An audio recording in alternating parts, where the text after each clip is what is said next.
আপনি কি সমুদ্র সৈকতে ঘুরতে যাবেন? কিভাবে ঘুরতে যাবেন যদি এরকম ঘটনা ঘটে? এই যে স্ক্রিনে যে ছেলেটাকে দেখতে পারছেন, এই ছেলেটা আজকে 7 দিন থেকে নিখোঁজ। এই ছেলেটার নাম হলো অদিত্র। এই ছেলেটা কক্সবাজার সমুদ্র সৈকতে ঘুরতে গিয়েছিল। তার ফ্যামিলির সাথে, তার বাবা মার সাথে গিয়েছিল ঘুরতে। সমুদ্র সৈকতে ঘুরতে গিয়ে সে আজকে দুনিয়া থেকে চলে গিয়েছে। আজকে 7 দিন থেকে সে নিখোঁজ। আপনি কি জাস্ট একটাবার রিয়েলাইজ করতে পারছেন? কক্সবাজার সে গেছে ঘুরতে, একটু ফুর্তি করার জন্য, একটু জীবনটা উপভোগ করার জন্য। কিন্তু কে জানতো এই কক্সবাজারটাই তার জীবনে কাল হয়ে নেমে আসবে। আসলে কিছুই করার নাই। এই ছেলেটা আজকে 7 দিন থেকে নিখোঁজ। তার বাবা মা তাকে খুঁজে পাচ্ছে না। এই ছেলেটা যখন কক্সবাজারে ঘুরতে গেছে, কক্সবাজার সমুদ্র সৈকতে ঘুরতে গিয়ে পানিতে নামছে গোসল করার জন্য। পানিতে গোসল করার নামার পর হঠাৎ করে একটা জোয়ার ভাটা চলে আসলো। জোয়ার ভাটা আসার পরে হঠাৎ করে তাকে আর খুঁজে পাওয়া যাচ্ছে না। আসলে তার বাবা মা একদম পাগল হয়ে গেছে এই ছেলেকে খুঁজে বার করার জন্য, কিন্তু খুঁজে পাচ্ছে না।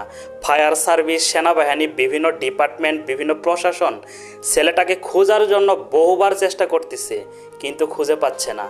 তার বাবা মা লাস্ট পর্যন্ত এই কথাও বলেছে যে আমার ছেলেকে খুঁজে দেন, যেভাবেই হোক আমার ছেলেকে খুঁজে দেন। আমার ছেলের তো জীবনের শেষ কাজটা করতে পারবো, আমার ছেলেকে তো জীবনের শেষ কাজটা করে দিতে পারবো। এই কাজটা করে দিলে তো মনে একটু শান্তি পাবে, একটু মনে শান্তি পাবে যদি ছেলের শেষ কাজটা করতে পারে। ছেলে দুনিয়া থেকে চলে গেছে এটা শিওর বলতে পারি, কারণ 7 দিন থেকে পানির নিচ থেকে উঠে নাই। তাহলে তো অবশ্যই দুনিয়া থেকে চলে গেছে। তাকে খোঁজার জন্য ড্রোন ব্যবহার করতেছে ফায়ার সার্ভিস, সেনাবাহিনী এবং কি বিভিন্ন ডিপার্টমেন্ট চেষ্টা করতেছে তাকে খোঁজার জন্য, কিন্তু খুঁজে পাচ্ছে না। আসলে কি বলবো ভাই, যদি সমুদ্র সৈকতে একটু উপভোগ করার জন্য যাই, গিয়ে যদি এরকম ঘটনা ঘটে, তাহলে কেমনে বিশ্বাস করা যাবে সমুদ্র সৈকতকে? এখানে একটা কথা রয়েছে, সমুদ্র সৈকতে কিছু আপনার বিপদ সংকেত রয়েছে, কিছু নিষেধাজ্ঞা রয়েছে। যেমন পানিতে নামার পর একটা জোয়ার ভাটা চলে আসে, জোয়ার ভাটার একটা সীমানা রয়েছে। এই সীমানার বাইরে যাওয়া যাবে না। কিন্তু আমাদের মধ্যে কিছু মানুষ আছে যারা এই সমুদ্র সৈকতে ঘুরতে যাওয়ার পর সেই সীমানা অতিক্রম করে ফেলি। বলি যে কি হবে, কিছু হয় না, কিন্তু হতেও তো পারে। তারা তো অবশ্যই সীমানাটা দিয়েছে বিপদ সংকেতের জন্য। বিপদ সংকেতটা আমরা বিশ্বাস করি না। এরকম ঘটনা কিন্তু এই জন্যই ঘটে, আমরা বিপদ সংকেতগুলা বিশ্বাস করি না যে কি হবে। আসলে তারা কিন্তু এমনি এমনি বিপদ সংকেতগুলো দেয় নাই। সমুদ্র সৈকতে যারা গিয়েছেন তারা বুঝতে পারবেন, সেখানে কিন্তু একটা বিপদ সংকেত রয়েছে। যেমন একটা সীমানা রয়েছে যে এই সীমানার এই পাশ পর্যন্ত যাওয়া যাবে না, আপনি এর এই পাশে গোসল করতে পারবেন, ওই দিকে যাইতে পারবেন না। কিন্তু আমাদের মধ্যে কিছু মানুষ আছে সেখান পর্যন্ত চলে যায়। আমরা একটু অন্যরকম ভাবি যে কি হবে, কিছু তো হবেই না, কিন্তু হতেও তো পারে।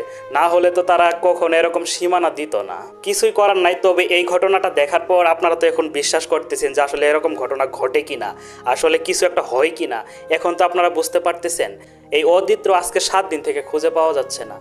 আপনি যে সেখানে গিয়ে আপনার সাথে একটা দুর্ঘটনা ঘটবে, আপনাকে আপনার ফ্যামিলি খুঁজেও পাবে না, তখন আপনার কেমন লাগবে? আপনার ফ্যামিলির কি অবস্থা হবে? যারা সমুদ্র সৈকতে ঘুরতে যাবেন একটু সাবধানতা অবলম্বন করবেন। যদি সাবধানতা অবলম্বন না করেন তাহলে আপনারও এরকম বিপদ হতে পারে। যাই হোক, এই ছেলেটার জন্য দোয়া করি যাতে এই ছেলেটাকে তার ফ্যামিলি তাড়াতাড়ি খুঁজে পায়, খুঁজে পেয়ে যাতে শেষ কাজটা করতে পারে। শেষ কাজটা করলে তার ফ্যামিলি তাও একটু স্বস্তি পাবে, তার ফ্যামিলি তাও মনটাকে একটু বুঝ দিতে পারবে। এখন তো শেষ কাজটাও করতে পারতেছে না, তাহলে তার ফ্যামিলি কিভাবে মনকে বুঝ দিবে? যাই হোক, আমরা দোয়া করি যাতে তাড়াতাড়ি এই ছেলেটাকে খুঁজে পায় তার ফ্যামিলি।